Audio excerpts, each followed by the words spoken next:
Veterans Day is a day in which we honor our great nation's veterans who risked everything to defend our freedom.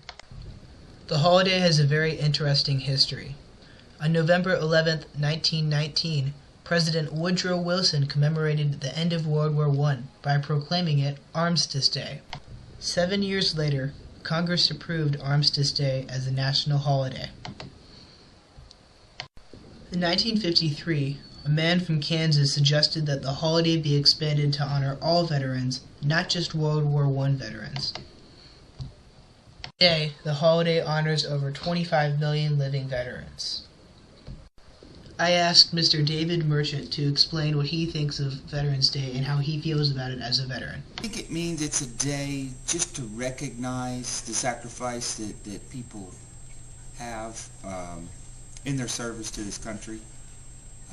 Service to this country meaning in the armed forces that they've served at some point or another, whether in war or whether in peacetime.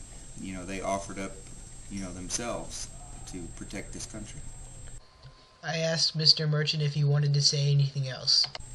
Every year at my church that I attend, our church service, which we have around Veterans Day, our pastor has everyone who ever served stand up and be recognized.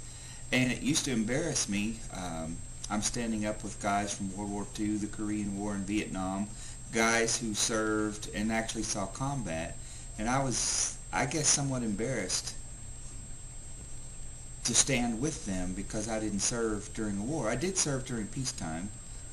I served during the war, but I never was deployed to that theater. And it always made me feel funny.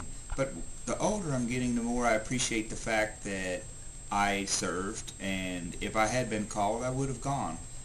So it's not a matter of being lucky or unlucky, if you want to think of it that way, to have served during a war and been deployed.